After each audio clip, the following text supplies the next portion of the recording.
Thomas Jefferson nació el 13 de abril de 1743 en Shadwell, Virginia, en el seno de una familia de plantadores acomodados. Su padre, Peter Jefferson, era un terrateniente próspero y agrimensor. Su madre, Jane Randolph, pertenecía a una de las familias más distinguidas de la colonia. Desde su nacimiento, Jefferson fue criado en un mundo donde la esclavitud era tan natural como el aire que respiraba, tan incuestionable como el sol que iluminaba los campos de tabaco de Virginia.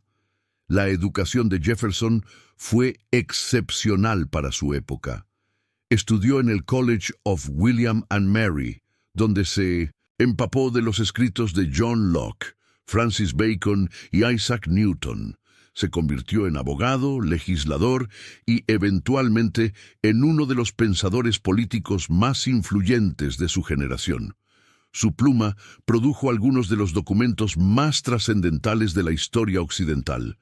En junio de 1776, con apenas 33 años, Jefferson redactó el borrador de la Declaración de Independencia. Las palabras que escribió resonarían a través de los siglos. Sostenemos como evidentes estas verdades, que todos los hombres son creados iguales, que son dotados por su Creador de ciertos derechos inalienables, que entre estos están la vida, la libertad y la búsqueda de la felicidad. Estas palabras se convirtieron en el fundamento filosófico de una nueva nación. Generaciones de estadounidenses las aprenderían de memoria. Movimientos de liberación en todo el mundo las citarían como justificación de sus luchas, y sin embargo, el hombre que las escribió regresó cada noche a una plantación donde cientos de seres humanos vivían en cautiverio, donde hombres, mujeres y niños eran comprados, vendidos, castigados y explotados para el beneficio económico de su amo. El sistema esclavista de Virginia.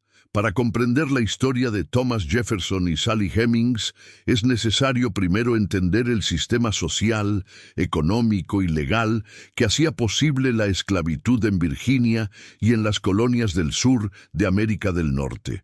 La esclavitud llegó a Virginia en 1619, cuando un barco holandés desembarcó a los primeros africanos esclavizados en Point Comfort.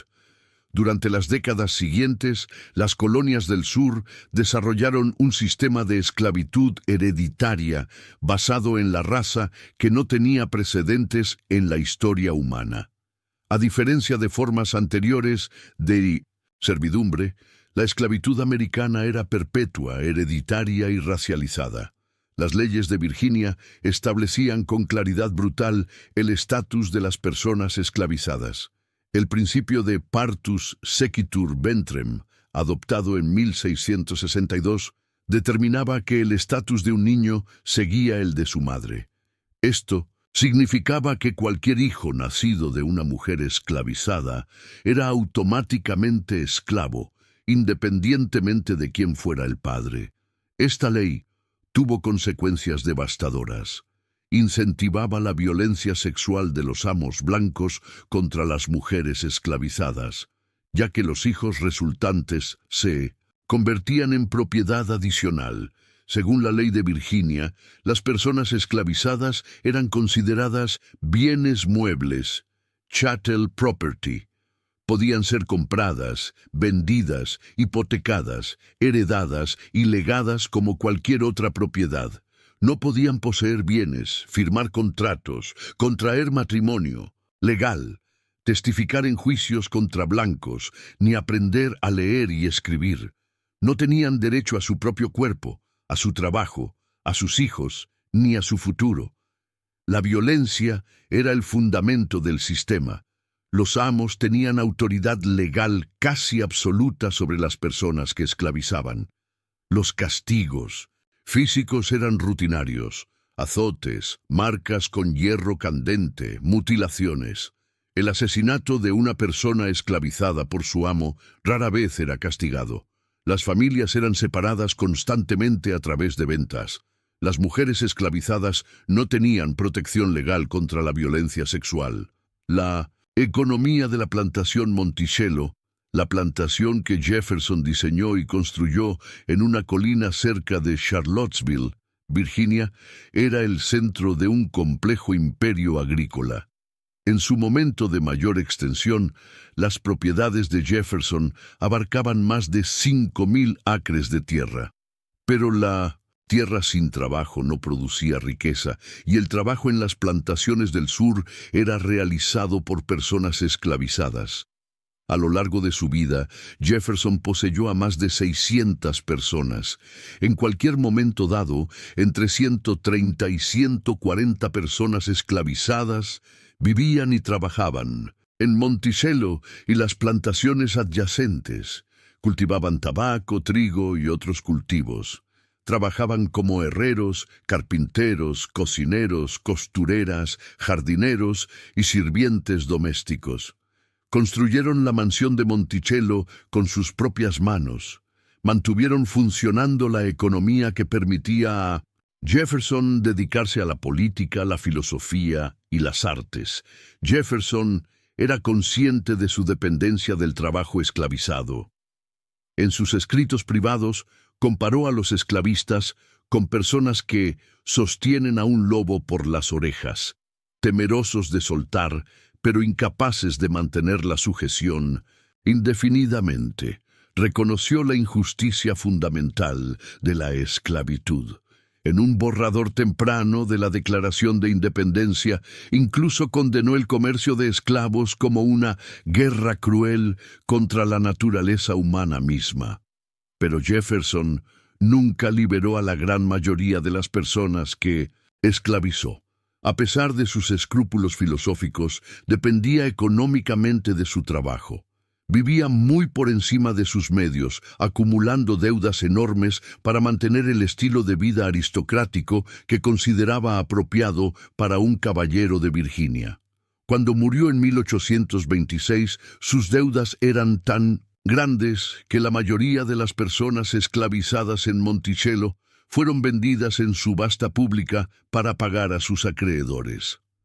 La construcción de un mito nacional. La imagen pública de Thomas Jefferson fue cuidadosamente cultivada durante su vida y canonizada después de su muerte. Para sus contemporáneos y para generaciones posteriores, Jefferson representaba el ideal del caballero ilustrado, un hombre de vasta erudición, gustos refinados, principios democráticos y virtud republicana. Su residencia en Monticello se convirtió en símbolo de este ideal. Jefferson la diseñó siguiendo principios arquitectónicos clásicos, inspirándose en los templos romanos y las villas de Andrea Palladio. La mansión estaba llena de inventos ingeniosos, libros raros, obras de arte y curiosidades naturales. Visitantes de todo el mundo acudían a Monticello para conocer al sabio de la montaña, al filósofo que había dado forma a una nación. Pero Monticello era también y fundamentalmente una plantación esclavista. Los visitantes que admiraban los jardines no siempre notaban que eran cultivados por manos esclavizadas. Los que elogiaban la cocina refinada no siempre pensaban en los cocineros que trabajaban sin salario en la cocina subterránea. Los que celebraban el ingenio de Jefferson no siempre reconocían que su tiempo para inventar y filosofar era posible únicamente porque otros trabajaban sin descanso para mantenerlo. La ideología de la época proporcionaba justificaciones convenientes. La supremacía blanca era un dogma casi universal entre los estadounidenses de origen europeo. Incluso quienes, como Jefferson, expresaban dudas sobre la moralidad de la esclavitud, generalmente creían en la inferioridad inherente de los africanos y sus descendientes. Jefferson mismo escribió en sus notas sobre el estado de Virginia que sospechaba que los negros eran inferiores a los blancos en las dotes tanto del cuerpo como de la mente. Esta ideología racista permitía a hombres como Jefferson vivir con sus contradicciones. Podían proclamar la igualdad de todos los hombres, mientras esclavizaban a cientos de personas. Podían celebrar la libertad mientras negaban la libertad más básica a quienes vivían bajo sus techos. Podían considerarse virtuosos mientras cometían lo que, según sus propios principios declarados, era una injusticia fundamental. El hombre público y el hombre privado. La carrera política de Jefferson fue extraordinaria. Sirvió como gobernador de Virginia durante la Guerra de Independencia. Fue embajador de Estados Unidos en Francia de 1785 a 1789, donde presenció los primeros años de la Revolución Francesa. Ocupó el cargo de primer secretario de 1900, estado bajo la presidencia de George Washington. Fue vicepresidente durante la administración de John Adams. Y en 1801 asumió la presidencia, cargo que ocupó durante 2 mandatos hasta 1809. Como presidente, Jefferson duplicó el tamaño de los Estados Unidos mediante la compra de Luisiana. Envió la expedición de Lewis y Clark a explorar el oeste. Fundó la Academia Militar de West Point. Luchó contra los piratas de Berbería en el Mediterráneo. Defendió los principios del gobierno limitado y los derechos de los estados. Pero incluso durante sus años en la cima del poder político, Jefferson mantuvo sus vínculos con Monticello y con las personas que vivían allí en cautiverio. Escribía regularmente a sus administradores, dando instrucciones detalladas sobre el manejo de la plantación. Se preocupaba por los cultivos, las construcciones, el ganado y sí, por su gente, como llamaba a las personas que esclavizaba. Entre esa gente estaba Sally Hemings, la familia Hemings. La historia de Sally Hemings no puede entenderse sin comprender primero la historia de su familia, una historia que ilustra de manera particularmente cruel las complejidades y contradicciones de la esclavitud estadounidense. Elizabeth Hemings, la madre de Sally, nació alrededor de 1735, hija de una mujer africana esclavizada y un capitán de barco inglés llamado Hemings. Elizabeth era lo que en la terminología racial de la época se llamaba mulata, de ascendencia mixta africana y europea. Fue esclavizada por Francis Epes, y luego pasó a la posesión de John Wales, un abogado y comerciante de esclavos que se convirtió en uno de los hombres más ricos de Virginia. John Wales estuvo casado 3 veces. Su tercera esposa, Martha Epes, murió en 1748 después de dar a luz a una hija, también llamada Martha. Esta niña, Martha Wales, se convertiría eventualmente en la esposa de Thomas Jefferson.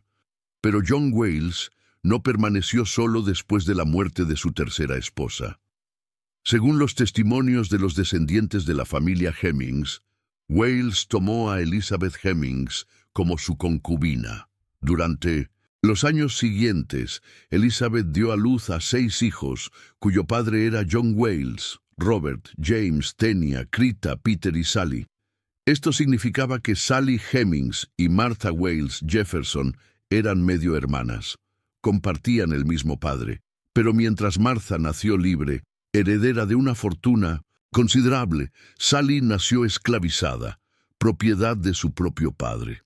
Cuando John Wales murió en 1773, su herencia pasó a su hija Martha y, por tanto, a su yerno Thomas Jefferson. Esta herencia incluía a Elizabeth Hemings y sus hijos. Así fue como la familia Hemings llegó a Monticello, donde Sally pasaría la mayor parte de su vida. Sally Hemings. Los primeros años, Sally Hemings nació en 1773, el mismo año en que su madre y sus hermanos fueron transferidos a Monticello. De su infancia sabemos relativamente poco. Los registros de plantación la mencionan ocasionalmente, pero las personas esclavizadas rara vez dejaban testimonios escritos de sus propias experiencias. Lo que sí sabemos es que Sally era considerada casi blanca por sus contemporáneos. Con un padre blanco, John Wales, y una madre de ascendencia mixta, Elizabeth Hemings, Sally tenía 3 abuelos europeos y solo una abuela africana. Su apariencia física reflejaba esta ascendencia. Varios testimonios de la época la describen como de piel muy clara, con cabello largo y lacio. Esta blancura relativa no la hacía libre. Bajo las leyes de Virginia, cualquier persona con cualquier grado de ascendencia africana podía ser esclavizada. Lo que la apariencia de Sally sí hacía era revelar la hipocresía fundamental del sistema, que la esclavitud se justificaba por la supuesta inferioridad racial de los africanos, pero se aplicaba a personas que eran biológicamente casi indistinguibles de sus amos. En Monticello, Sally creció junto a los hijos de Thomas y Martha Jefferson.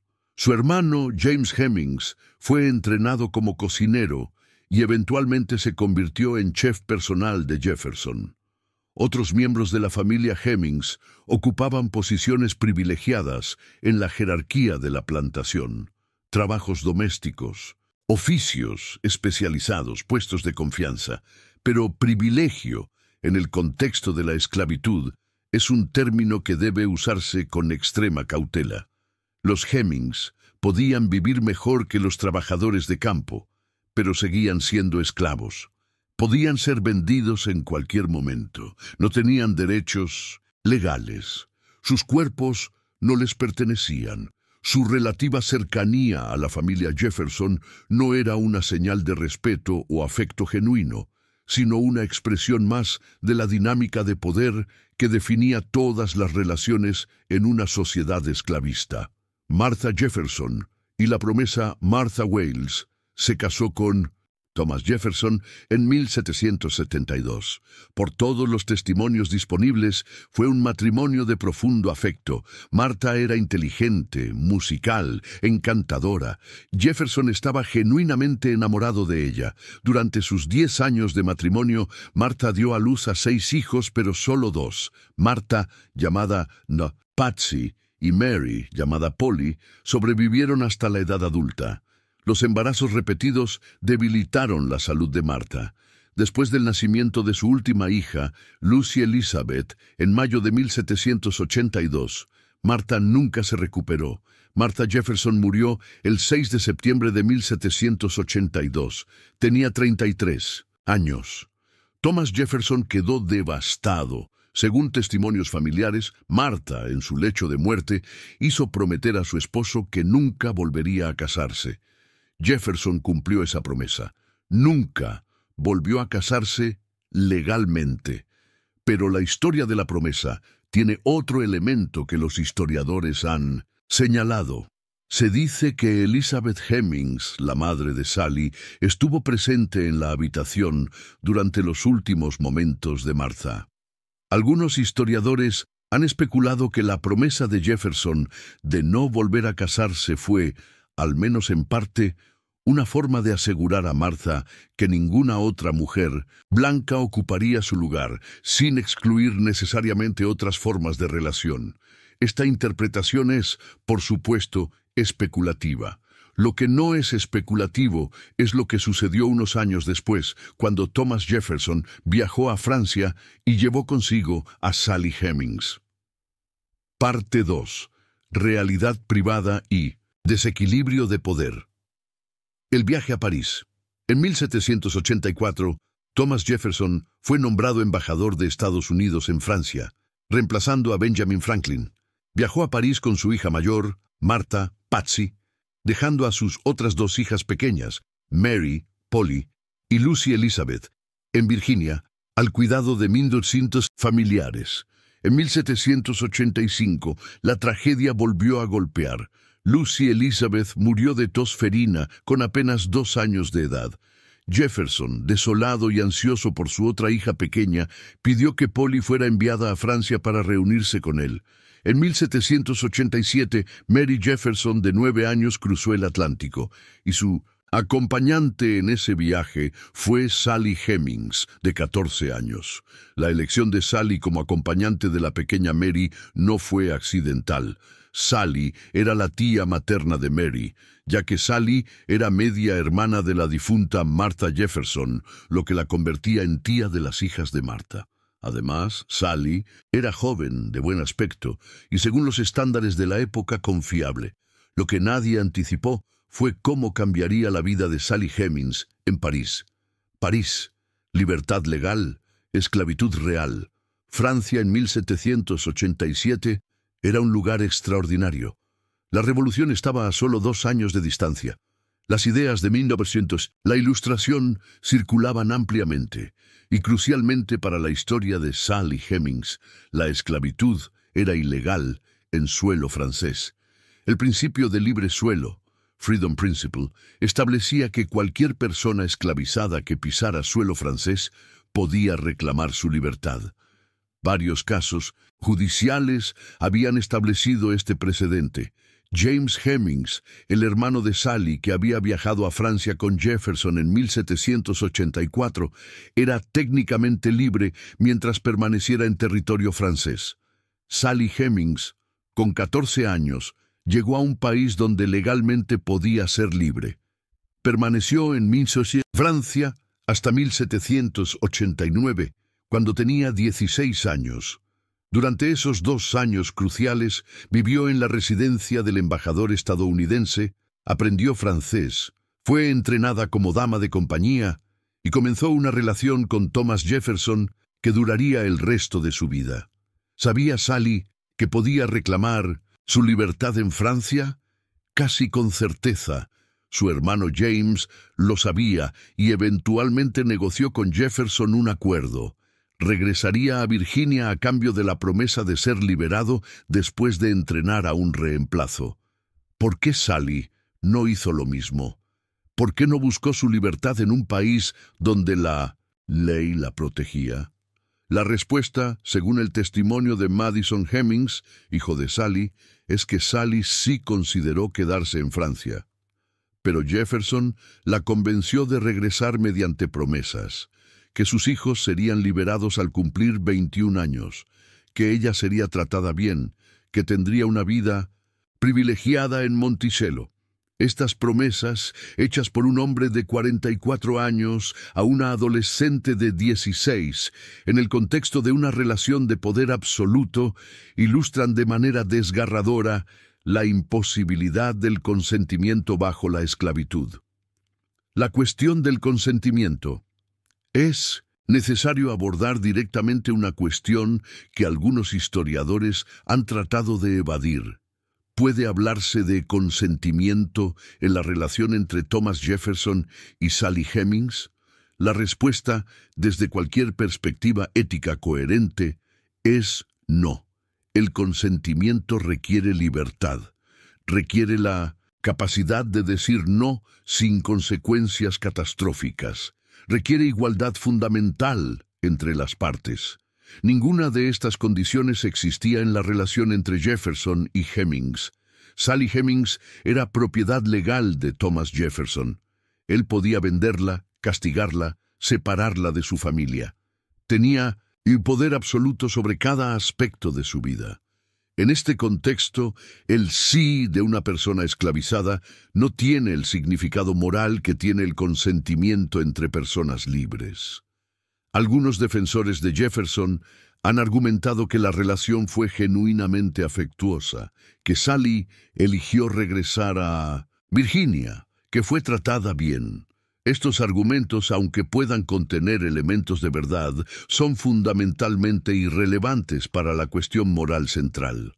Un prisionero puede desarrollar afecto por su carcelero. Una víctima puede adaptarse a su situación. Una persona sin opciones puede elegir la opción menos mala. Nada de esto convierte la coerción en consentimiento. Nada de esto absuelve al poderoso de su responsabilidad por explotar su poder. Thomas Jefferson era un hombre de excepcional inteligencia y educación moral. Conocía los principios de la Ilustración. Había escrito que todos Los hombres son creados iguales. Sabía con una certeza que expresó en múltiples escritos que la esclavitud era una injusticia moral fundamental. Y sin embargo, no solo mantuvo a cientos de personas en esclavitud, sino que también mantuvo una relación sexual prolongada con una adolescente esclavizada sobre la cual tenía poder absoluto. Esto no es una historia de amor. Es una historia de poder. Los hijos de Sally Hemings. Según el testimonio de Madison Hemings y la evidencia histórica disponible, Sally Hemings quedó embarazada por primera vez en París cuando tenía entre 15 y 16 años. Ese primer embarazo no llegó a término o el niño murió poco después del nacimiento. Los registros no son claros. Después del regreso de Sally a Virginia en 1789, tuvo al menos 6 hijos más, la mayoría de los cuales los historiadores atribuyen a Thomas Jefferson. Harriet I, nacida en 1795, murió en la infancia. Beverly, nacido en 1798, vivió hasta la edad adulta.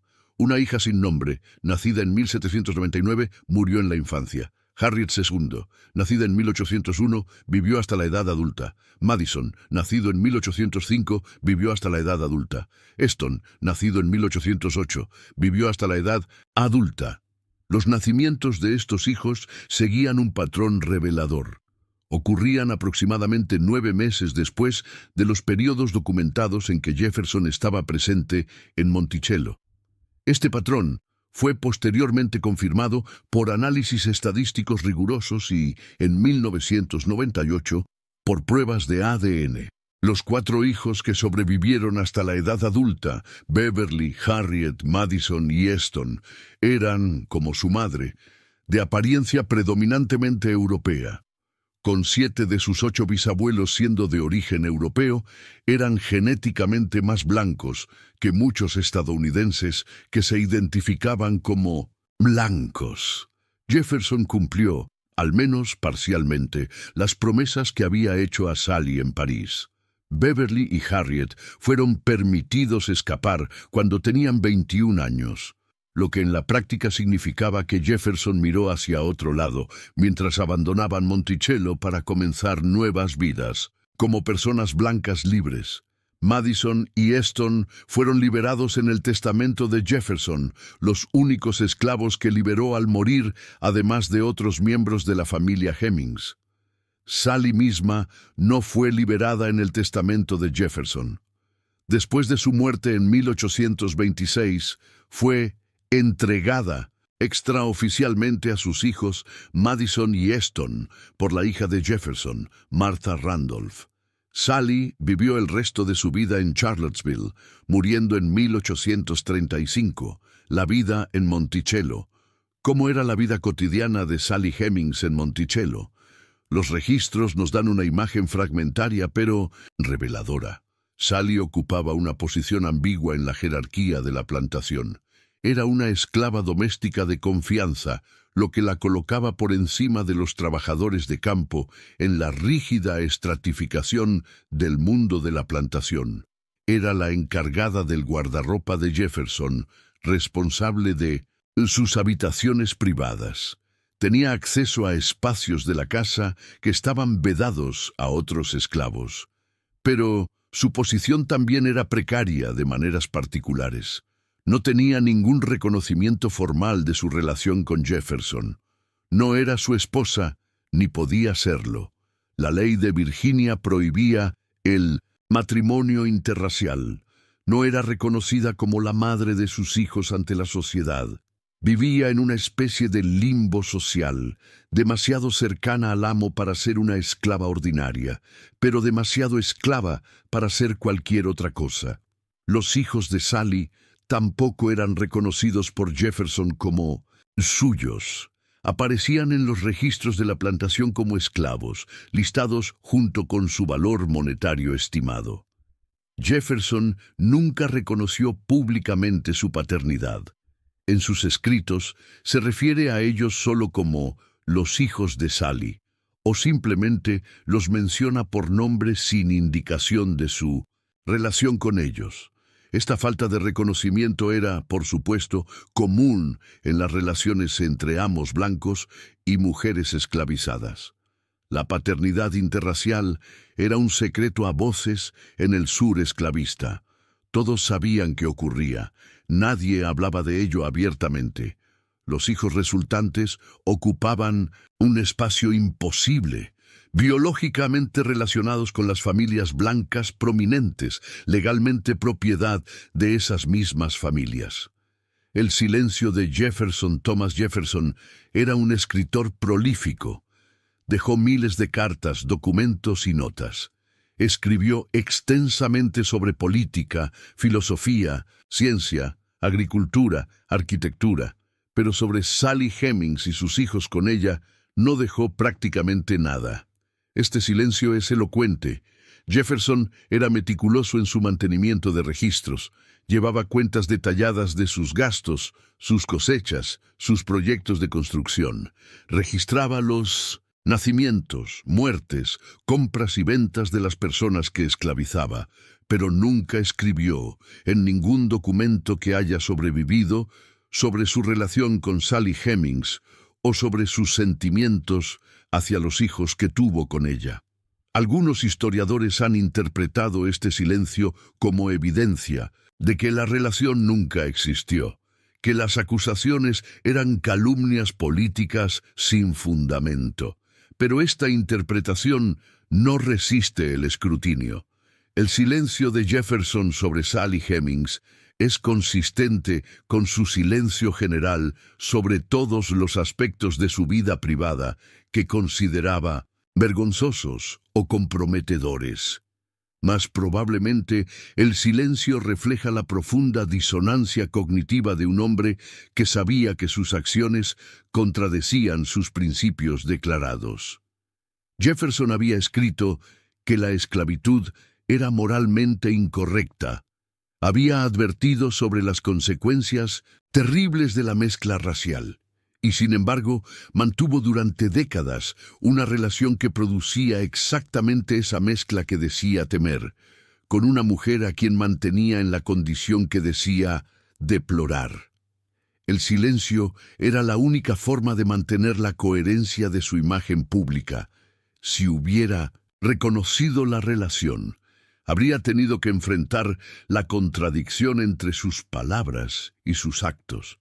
Habría tenido que admitir que el autor de «Todos los hombres son creados iguales» había engendrado hijos que mantuvo como esclavos durante años.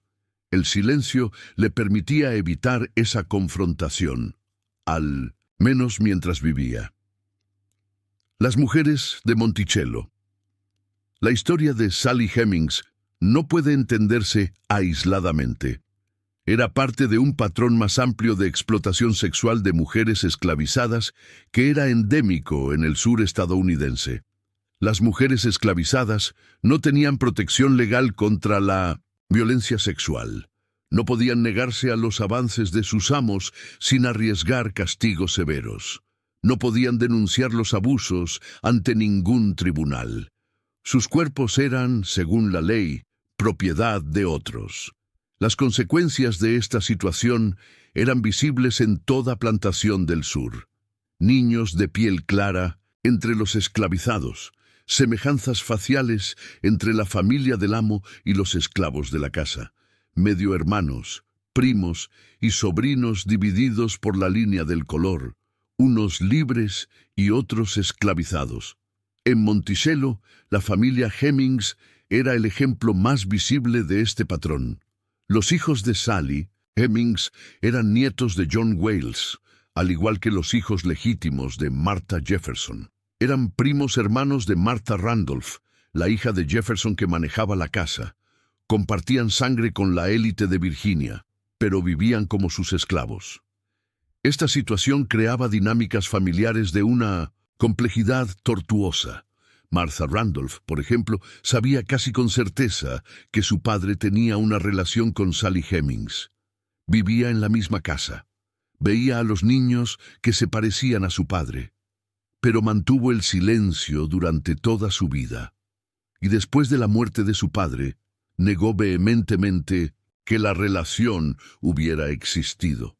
Las mujeres blancas de las familias esclavistas a menudo eran cómplices del silencio que rodeaba la explotación sexual de las mujeres esclavizadas. Algunas lo ignoraban deliberadamente.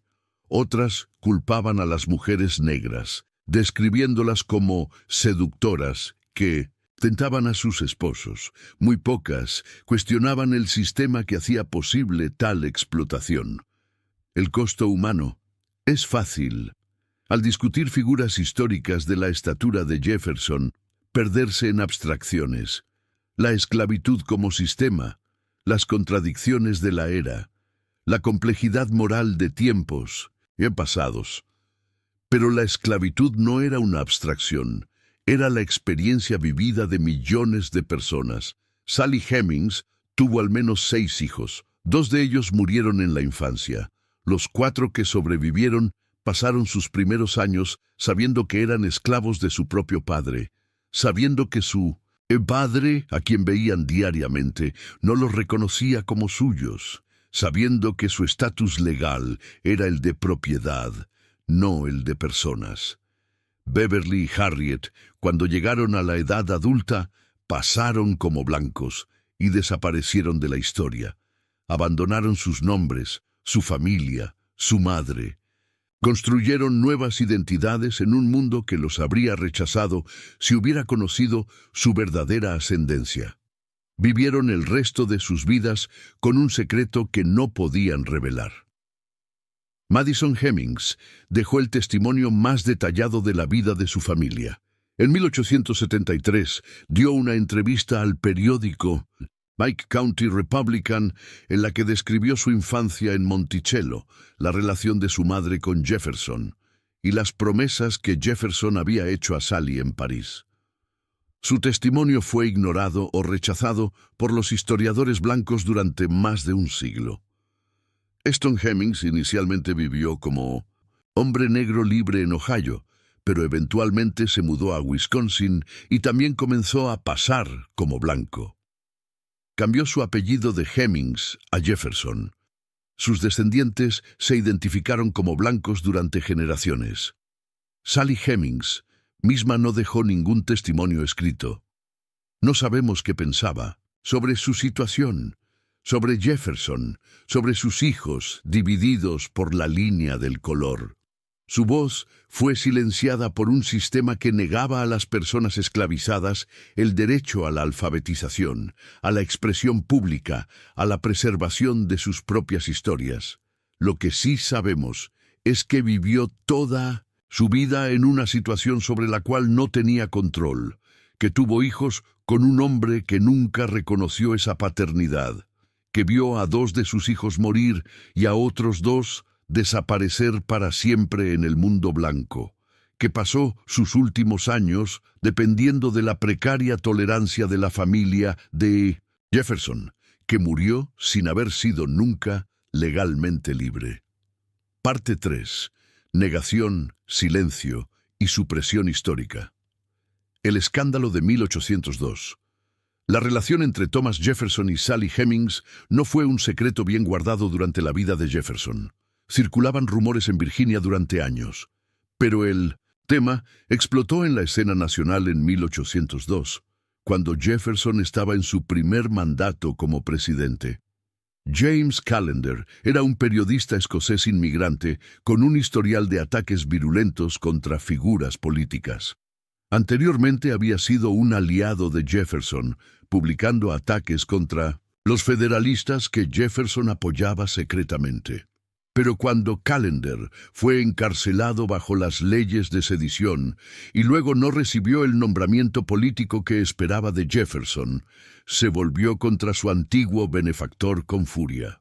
El 1 de septiembre de 1802, Callender publicó en el Richmond Recorder un artículo que acusaba a Jefferson de mantener una relación con una de sus esclavas llamada Sally. Escribió: «Es bien sabido que el hombre, a quien el pueblo se deleita en honrar, mantiene y durante muchos años ha mantenido como su concubina a una de sus esclavas. Su nombre es Sally. Callender continuó publicando artículos sobre el tema durante semanas. Otros periódicos, principalmente federalistas, reprodujeron las acusaciones. Poetas satíricos escribieron versos burlescos sobre Dusky Sally. El tema se convirtió en un arma política contra el presidente republicano. ¿Cómo respondió Jefferson? Con silencio absoluto. Siguiendo su práctica habitual de no responder públicamente a ataques personales, Jefferson no dijo una palabra sobre las acusaciones, no las confirmó ni las negó, simplemente las ignoró. Este silencio fue interpretado de maneras opuestas por contemporáneos y por historiadores posteriores. Para algunos era evidencia de culpabilidad. Un hombre inocente habría negado las acusaciones. Para otros era evidencia de dignidad. Un caballero no dignificaba calumnias con respuestas. Lo que sí sabemos es que las acusaciones de Callender eran sustancialmente correctas. Jefferson mantenía una relación con Sally Hemings. Los hijos que ella tuvo en años posteriores confirman que la relación continuó incluso después del escándalo público. La respuesta de la familia Jefferson. Si Jefferson guardó silencio, su familia fue más activa en negar las acusaciones. Martha Randolph, la hija mayor de Jefferson, dedicó considerables esfuerzos durante y después de la vida de su padre a desmentir los rumores sobre Sally Hemings. Según testimonios recogidos por historiadores, Martha y otros miembros de la familia promovieron una teoría alternativa, que los hijos de Sally Hemings habían sido engendrados no por Thomas Jefferson, sino por uno de sus sobrinos, Peter Carr o Samuel Carr. Esta teoría tenía la ventaja de explicar el parecido físico, ya que los Carr eran parientes de Jefferson, sin implicar al propio patriarca. La teoría de los Carr se convirtió en la explicación oficial dentro de la familia Jefferson durante generaciones. Fue repetida en biografías, historias familiares y tradiciones orales. Proporcionaba una manera de reconocer vagamente que algo había sucedido mientras absolvía a Jefferson de responsabilidad personal. El problema con esta teoría era que no resistía el escrutinio. Madison Hemings, en su testimonio de 1873, identificó explícitamente a Thomas Jefferson como su padre. Otros testimonios de antiguos esclavos de Monticello corroboraban la relación. Y finalmente, en 1998, las pruebas de ADN demostraron que la teoría de los Carr era falsa. Los descendientes de Eston Hemings portaban el cromosoma Y de la línea Jefferson, no de la línea Carr. La historiografía del silencio. Más significativa que la negación de la familia fue la forma en que los historiadores profesionales trataron el tema durante casi 2 siglos. La historiografía estadounidense del siglo XIX y principios del XX estaba dominada por una visión que los académicos actuales llaman la Escuela Dunning, o la interpretación pro-sur de la historia estadounidense. Esta escuela minimizaba los horrores de la esclavitud, romantizaba el viejo sur y presentaba a los esclavistas como paternalistas benevolentes. Dentro de esta tradición, Thomas Jefferson era una figura sagrada, el autor de la libertad estadounidense. Las acusaciones sobre Sally Hemings eran tratadas como calumnias motivadas políticamente, invenciones de enemigos y federalistas, chismes indignos de consideración seria. El biógrafo más influyente de Jefferson en el siglo XX fue Dumas Malone, quien dedicó más de 30 años a escribir una biografía en 6 volúmenes titulada Jefferson and His Time, 1948-1981. Malone rechazó categóricamente la posibilidad de una relación entre Jefferson y Hemings. Escribió que tal relación era casi inconcebible, dado el carácter de Jefferson, que era un hombre de sensibilidad moral elevada, que no podría haber actuado de manera tan hipócrita. El argumento de Malone era, en esencia, circular. Jefferson era demasiado virtuoso para haber tenido una relación con una esclava. Por lo tanto, cualquier evidencia de tal relación debía ser descartada. Este razonamiento permitía ignorar los testimonios de los descendientes de Hemings, los patrones de nacimiento de sus hijos, los rumores contemporáneos y toda otra evidencia incómoda. Malone no estaba solo. La mayoría de los historiadores profesionales de su generación adoptaron posiciones similares. Joseph Ellis, autor de American Sphinx, The Character of Thomas Jefferson, 1997, escribió que la relación era improbable porque Jefferson era demasiado controlado y cerebral para arriesgarse a tal escándalo. Estos historiadores no eran necesariamente racistas conscientes, aunque algunos ciertamente lo eran, pero operaban dentro de una tradición académica que priorizaba las fuentes escritas de élite sobre los testimonios orales de comunidades marginadas, que asumía la credibilidad de los hombres blancos prominentes y dudaba de las afirmaciones de los afroamericanos, que trataba la historia de la esclavitud como un tema periférico en lugar de central para la experiencia estadounidense. Las voces silenciadas. Mientras los historiadores blancos negaban la relación Jefferson-Hemings, la comunidad afroamericana la conocía y la recordaba. Madison Hemings dio su testimonio en 1873. Su relato era detallado, coherente y corroborado por otros testimonios. Describió su infancia en Monticello, su trabajo como carpintero, las promesas que Jefferson había hecho a su madre en París, los arreglos para la liberación de sus hermanos.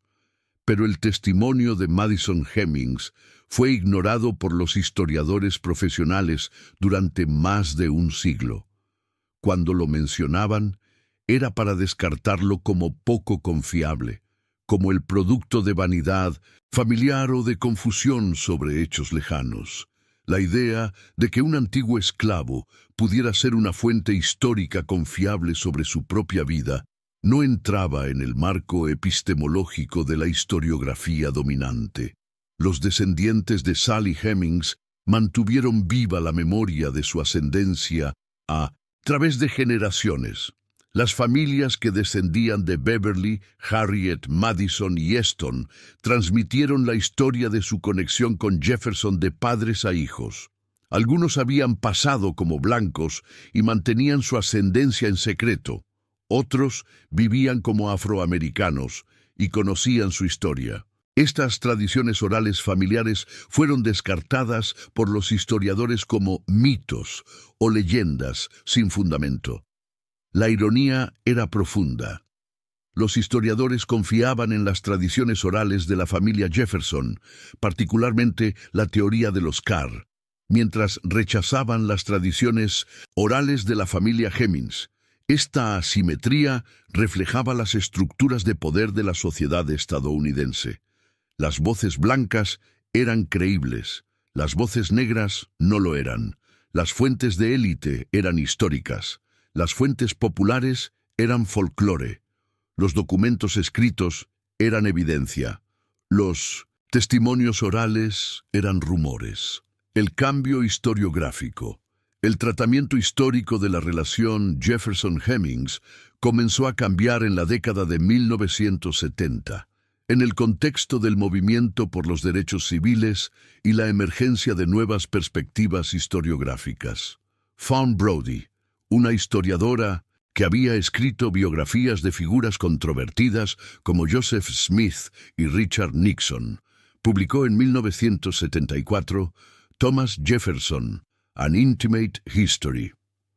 Brodie argumentó que la relación con Sally Hemings había sido real y que probablemente había involucrado sentimientos genuinos por ambas partes. El libro de Brodie fue un éxito de ventas, pero fue atacado ferozmente por el establishment historiográfico. Los jeffersonianos tradicionales la acusaron de especulación, psicoanálisis aficionado y sensacionalismo.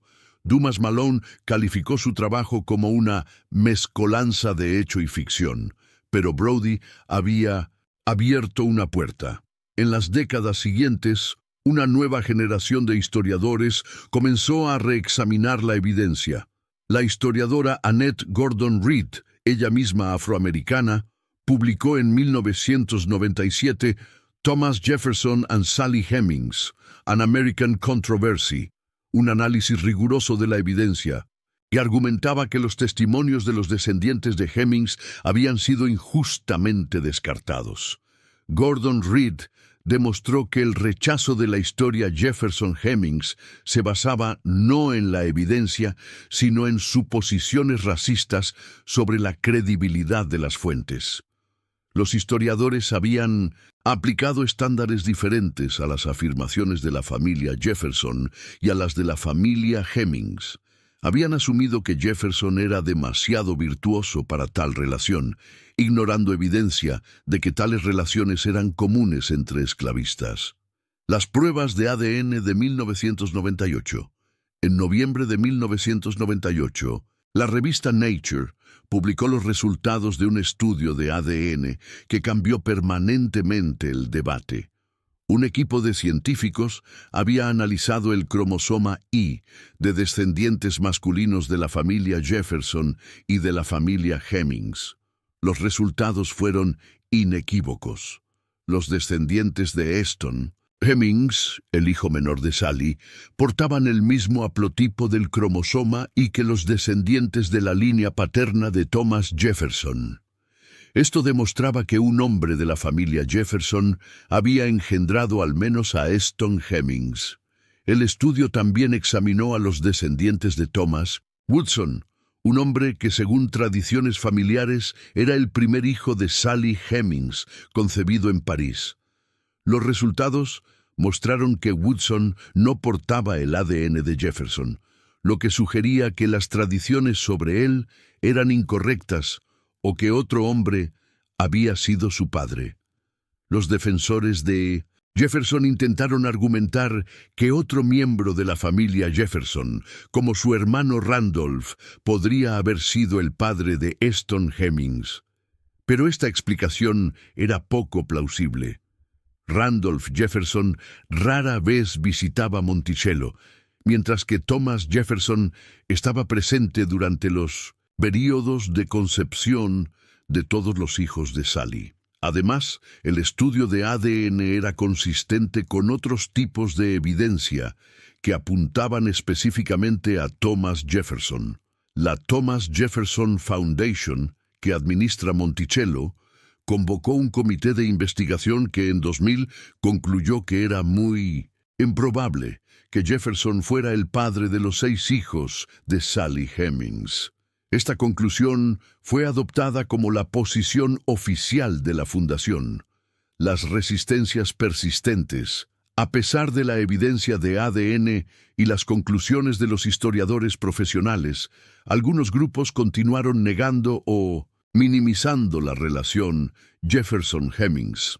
La Thomas Jefferson Heritage Society, una organización separada de la Thomas Jefferson Foundation, fue fundada en parte para cuestionar las conclusiones sobre Hemings. Sus miembros han argumentado que el ADN solo prueba que algún Jefferson fue el padre, no necesariamente Thomas, y han promovido teorías alternativas que implican a Randolph Jefferson u otros familiares.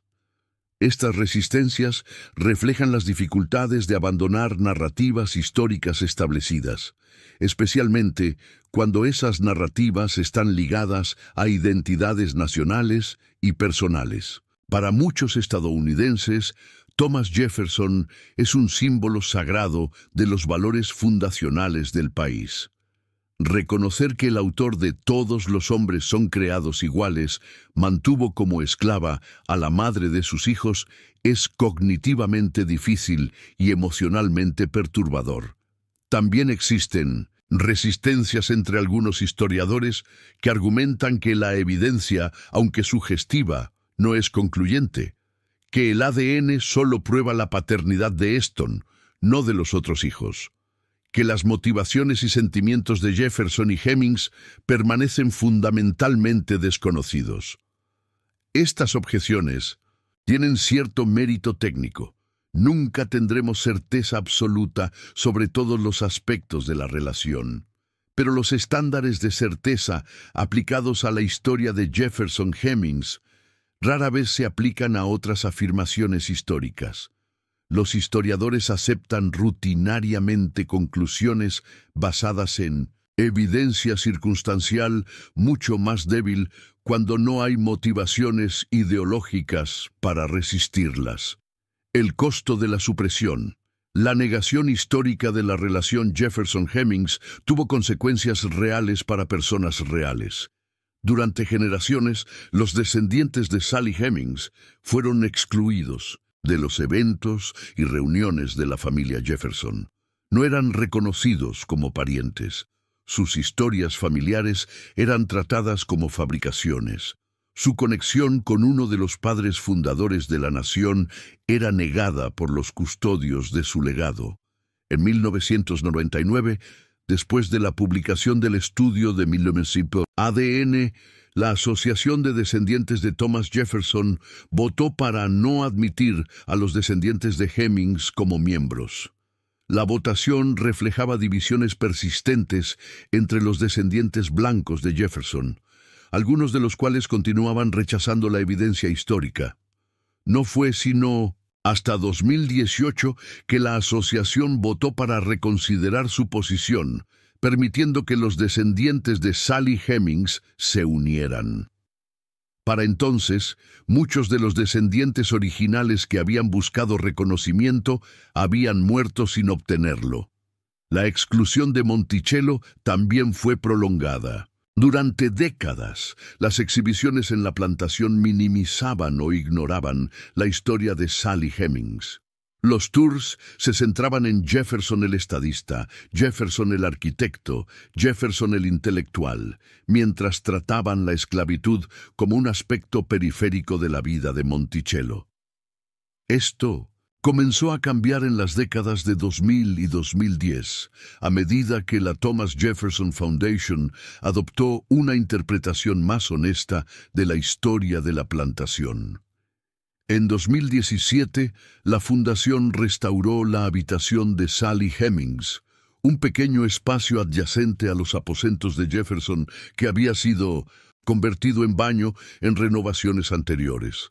La restauración reconoció oficialmente la centralidad de Sally Hemings en la historia de Monticello, la historia como campo de batalla. La controversia sobre Jefferson y Hemings ilustra cómo la historia no es nunca simplemente el registro objetivo del pasado, sino un campo de batalla continuo sobre memoria, identidad y poder. Las preguntas sobre Jefferson y Hemings no son solo preguntas sobre lo que sucedió hace más de 200 años. Son preguntas sobre cómo los estadounidenses entienden su historia nacional, cómo reconcilian los ideales proclamados con las realidades practicadas, cómo incluyen o excluyen a diferentes grupos de la narrativa común. Para muchos afroamericanos, la historia de Sally Hemings es una historia de resistencia y supervivencia, tanto como de opresión. Sus descendientes preservaron su memoria a través de generaciones, insistiendo en su verdad cuando el establishment la negaba. Su eventual vindicación representa una corrección parcial de una injusticia historiográfica. Para otros estadounidenses, la historia plantea preguntas incómodas sobre los padres fundadores y el significado de los ideales que proclamaron. Si Jefferson pudo escribir sobre la igualdad mientras esclavizaba a la madre de sus hijos, ¿qué significa eso para el legado de esas palabras?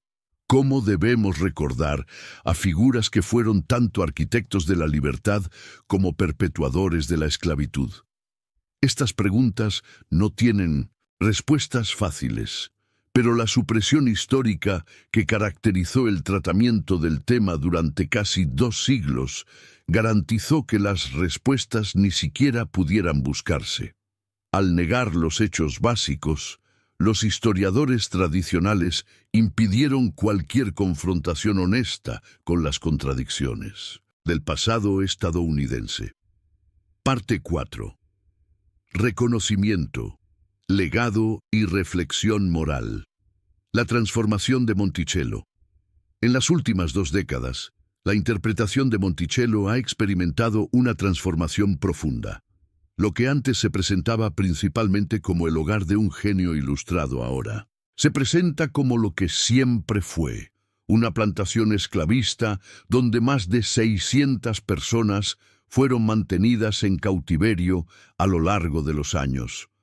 Los tours actuales de Monticello incluyen extensas discusiones sobre la esclavitud. Los visitantes aprenden sobre las condiciones de vida de las personas esclavizadas, el trabajo que realizaban, las familias que formaron, las resistencias que ofrecieron. La Mulberry Row, donde vivían muchos de los esclavos, ha sido parcialmente restaurada y es ahora parte central del recorrido. La habitación de Sally Hemings, redescubierta y restaurada en 2017, se ha convertido en uno de los espacios más visitados de Monticello. Es una habitación pequeña, apenas más que un armario, ubicada junto a los aposentos privados de Jefferson. La restauración se basó en evidencia arqueológica y en descripciones históricas, mostrando el espacio aproximadamente como habría sido en vida de Sally. Para los visitantes, la habitación de Sally Hemings es un encuentro físico con una verdad histórica que fue negada durante tanto tiempo.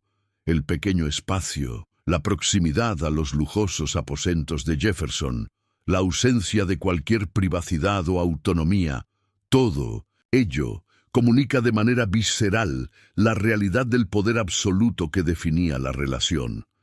La Thomas Jefferson Foundation también ha ampliado significativamente su investigación sobre las vidas de las personas esclavizadas en Monticello. El Getting Word Oral History Project ha recopilado testimonios de descendientes de esclavos de Monticello, preservando historias familiares que de otro modo se habrían perdido. La base de datos Jefferson's Farm Book hace accesibles los registros detallados que Jefferson mantuvo sobre las personas que esclavizaba. Estos esfuerzos representan un cambio fundamental en cómo se cuenta la historia de Monticello. Ya no es solo la historia de Thomas Jefferson, es también la historia de Sally Hemings, de James Hemings, de Isaac Jefferson, de Ursula Granger, de cientos de otras personas cuyas vidas y trabajos hicieron posible el mundo de Jefferson. El significado de Sally Hemings. Hoy, ¿qué significa Sally Hemings para los estadounidenses de hoy? La pregunta admite múltiples respuestas dependiendo de quién la formule y desde qué perspectiva. Para los historiadores de la esclavitud, Sally Hemings representa un caso de estudio sobre las complejidades de las relaciones de poder en sociedades esclavistas. Su historia ilustra cómo la explotación sexual era estructural, no accidental. Cómo las mujeres esclavizadas carecían de cualquier protección legal o social. Cómo los hijos de estas relaciones ocupaban posiciones imposibles entre dos mundos. Para los estudiosos de Jefferson, Sally Hemings representa una confrontación necesaria con las contradicciones del padre fundador. Jefferson no puede entenderse completamente sin entender su relación con Hemings y con la esclavitud en general. Sus palabras sobre la igualdad y la libertad adquieren un significado diferente cuando se leen junto con su vida de esclavista. Para los afroamericanos, Sally Hemings representa tanto la opresión como la resistencia. Es un recordatorio de los horrores de la esclavitud, pero también de la persistencia de la memoria y la eventual vindicación de la verdad. Los descendientes de Sally Hemings mantuvieron viva su historia cuando nadie les creía. Su perseverancia es parte de su legado. Para todos los estadounidenses, Sally Hemings plantea preguntas sobre cómo la nación recuerda y conmemora su pasado. Se puede honrar a Jefferson mientras se reconoce lo que hizo a Hemings. ¿Cómo deben tratarse los monumentos y memoriales de figuras históricas que fueron tanto admirables como reprochables? ¿Qué significa construir una identidad nacional sobre fundamentos que incluyen tanto declaraciones de libertad como prácticas de esclavitud? La contradicción americana Thomas Jefferson encarna la contradicción fundamental en el corazón de la experiencia estadounidense. Fue el autor de palabras que inspiraron movimientos de liberación en todo el mundo. Fue también un esclavista que mantuvo a cientos de personas en cautiverio, incluyendo a la mujer que fue la madre de sus hijos. Esta contradicción no fue única de Jefferson. Casi todos los padres fundadores estuvieron implicados de una u otra manera en el sistema esclavista. George Washington poseía esclavos. James Madison poseía esclavos. El sistema constitucional que crearon protegía explícitamente la esclavitud a través de compromiso como la cláusula de los 3/5 y la cláusula de esclavos fugitivos. Pero Jefferson es quizás el caso más flagrante porque fue el más elocuente sobre los principios que contradecía. Escribió que todos los hombres son creados iguales, mientras negaba la igualdad más básica a quienes esclavizaba. Escribió sobre los derechos inalienables a la vida, la libertad y la búsqueda de la felicidad, mientras negaba todos estos derechos a Sally Hemings y sus hijos. Los defensores de Jefferson han argumentado que debe juzgársele por los estándares de su época, que era un hombre de su tiempo, que la esclavitud era una institución aceptada que él heredó y no pudo desmantelar. Estos argumentos tienen cierta validez histórica, pero también tienen límites claros. Jefferson sabía que la esclavitud era incorrecta. Lo escribió explícitamente en múltiples ocasiones. Sabía que contradecía los principios que proclamaba. No era un hombre ignorante de su propia hipocresía. Era un hombre que elegía vivir con ella. Otros contemporáneos suyos tomaron decisiones diferentes.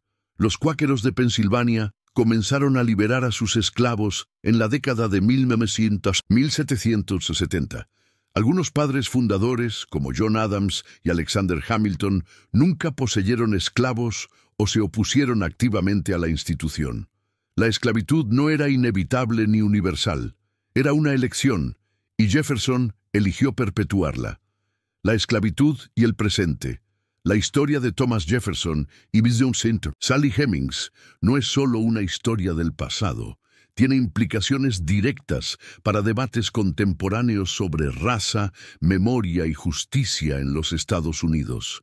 Los debates actuales sobre la remoción de monumentos confederados, sobre la enseñanza de la historia de la esclavitud en las escuelas, sobre las reparaciones para los descendientes de personas esclavizadas, todos están conectados con la cuestión de cómo Estados Unidos confronta su pasado esclavista.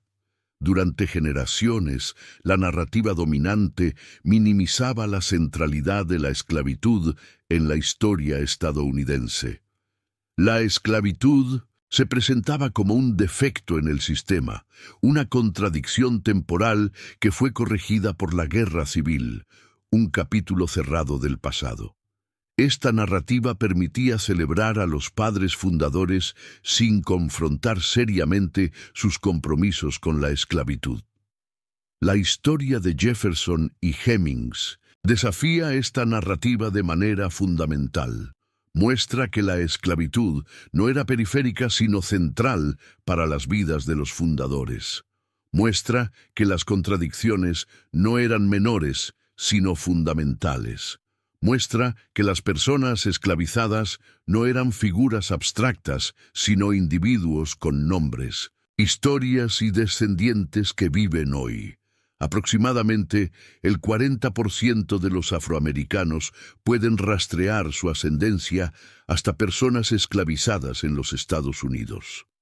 Muchos de ellos probablemente tienen ancestros blancos cuyos nombres nunca conocerán, producto de las mismas dinámicas de poder que caracterizaron la relación Jefferson-Hemings. La historia de Sally Hemings es, en cierto sentido, una historia colectiva, el legado de la negación. La negación histórica de la relación Jefferson-Hemings también tiene lecciones para el presente. Durante casi 200 años, los custodios de la historia estadounidense rechazaron evidencia clara porque contradecía narrativas convenientes. Privilegiaron las voces de élites blancas sobre las voces de afroamericanos. Aplicaron estándares diferentes de credibilidad según la raza de la fuente. Este patrón de negación tiene paralelos en otros contextos históricos. Las historias de genocidio, de colonialismo, de violencia sistémica contra grupos marginados son frecuentemente negadas, minimizadas o suprimidas por quienes se benefician del status quo. La supresión de la historia es una forma de poder y la recuperación de la historia es una forma de resistencia. La eventual vindicación de la historia de los Hemings demuestra que la verdad puede prevalecer, pero también demuestra cuánto tiempo puede tomar y cuánto esfuerzo requiere. Los descendientes de Sally Hemings lucharon durante generaciones para que su historia fuera reconocida. Muchos murieron sin ver ese reconocimiento hacia una historia más completa. El reconocimiento de la relación Jefferson-Hemings es parte de un movimiento más amplio hacia una comprensión más completa y honesta de la historia estadounidense. Este movimiento incluye la recuperación de las historias de pueblos indígenas, de mujeres, de inmigrantes, de todas las comunidades cuyas experiencias fueron marginadas en las narrativas tradicionales. Una historia más completa no significa una historia que condena sin matices. Jefferson fue un hombre complejo, cuya vida incluyó tanto logros, genuinos como faltas graves. Sus contribuciones a la filosofía política, a la arquitectura, a la ciencia y a la educación fueron reales y significativas. También lo fueron sus contradicciones y crueldades. Una historia honesta reconoce ambas dimensiones. No busca destruir a los héroes del pasado, pero tampoco los santifica. Busca entender a las personas históricas en toda su complejidad, reconociendo que los seres humanos son capaces tanto de grandeza como de vileza, a veces simultáneamente. La historia de Sally Hemings nos recuerda que detrás de las abstracciones de la esclavitud había personas reales con vidas reales. Nos recuerda que el poder absoluto corrompe las relaciones humanas de maneras profundas. Nos recuerda que las palabras más nobles pueden coexistir con las acciones más crueles. Monticello, como lugar de memoria. Monticello ha evolucionado de un santuario a Jefferson a un lugar de memoria más complejo. Hoy, la plantación sirve como un sitio donde los estadounidenses pueden confrontar las contradicciones de su historia nacional. Los visitantes que suben la colina hacia la mansión pasan por los restos de Mulberry Row, donde vivían las personas esclavizadas. Entran a la casa y ven los inventos ingeniosos de Jefferson, su biblioteca, sus instrumentos científicos. Pero también ven la habitación de Sally Hemings, pequeña y sin ventanas, junto a los aposentos del amo. Esta yuxtaposición es el punto. Monticello no puede entenderse sin ambas realidades. Jefferson no puede entenderse sin ambas dimensiones de su vida. Estados Unidos no puede entenderse sin confrontar tanto sus ideales proclamados como sus prácticas históricas. Para muchos visitantes, Monticello es un encuentro perturbador. Las contradicciones que se encuentran allí no se resuelven fácilmente. No hay una manera cómoda de reconciliar al autor de la Declaración de Independencia con el padre que nunca reconoció a sus hijos esclavizados. Quizás ese malestar sea el punto.